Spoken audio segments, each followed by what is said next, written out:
Là, à présent, nous avons le plaisir d'avoir avec nous en ligne, en direct, Dr Chahden Dieb, qui est experte en énergie renouvelable. Bonsoir, Dr Chahden Dieb. Bonsoir.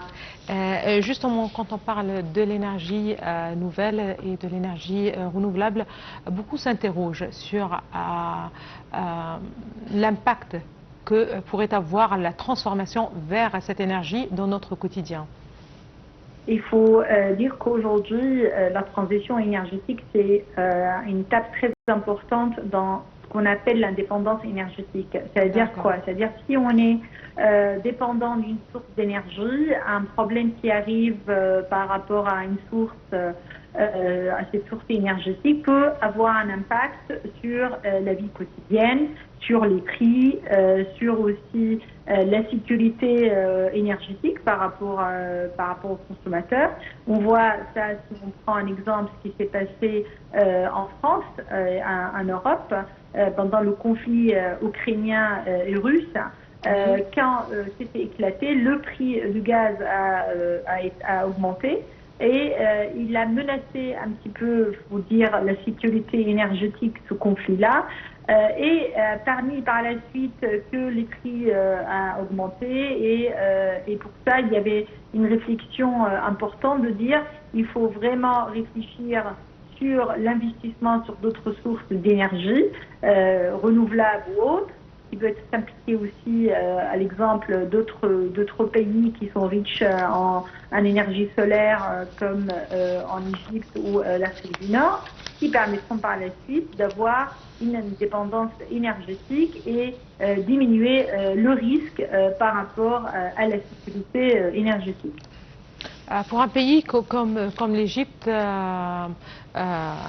dépendre sur d'autres formes d'énergie autres que l'énergie fossile, ça ne pourrait qu'apporter du bien. Aujourd'hui, quand on parle d'un champ, le plus grand champ au Moyen-Orient de panneaux solaires ou photovoltaïques, quand on parle aussi des éoliennes que possède l'Égypte, quand on parle de divers accords qui ont été conclus avec des entreprises internationales qui travaillent dans le monde et le domaine de l'énergie renouvelable, est-ce que ça reste un défi pour l'Égypte de passer de l'énergie fossile vers l'énergie renouvelable? Comme vous l'avez justement mentionné, l'Égypte a le soleil, peut-être certains courants de vent dans certaines zones, mais à quel point c'est possible de faire cette transformation pour aussi, non seulement pour l'environnement, certainement qui est un plus énorme, mais aussi et certainement pour réduire un petit peu la facture et que ça ne donne que du bien en fait pour l'économie égyptienne. Exactement, exactement. C'est plutôt un sujet stratégique important. C'est pas juste le sujet climatique, mais il faut se dire que c'est un sujet qui est important pour créer qu'on appelle l'économie verte en fait. Oui. L'économie et je veux dire la transition énergétique vers d'autres sources d'énergie qui peut être l'énergie hydrogène, l'énergie aussi en utilisant le vent.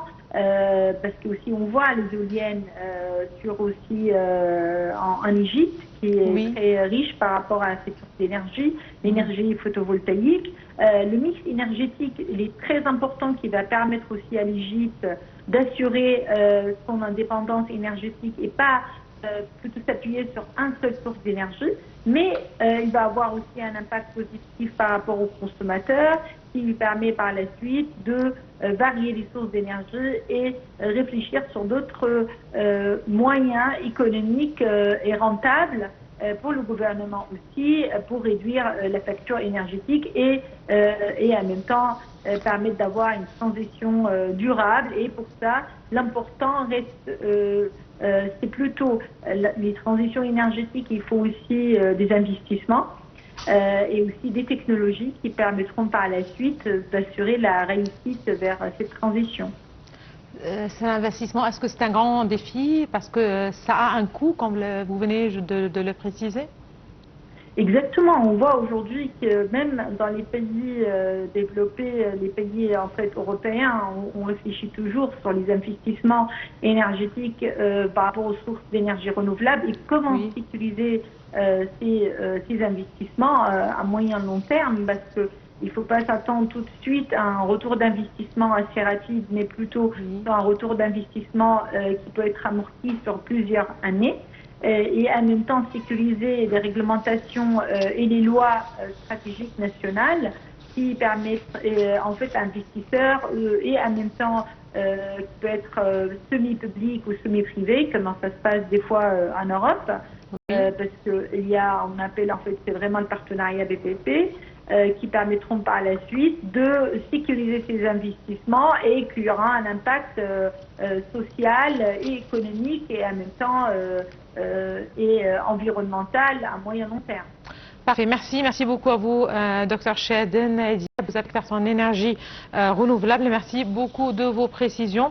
C'est à présent la Société financière internationale IFC, membre du groupe de la Banque mondiale, qui a conclu un accord de financement de 100 millions de dollars avec la Banque du Caire pour le financement des petites et moyennes entreprises et le soutien des femmes.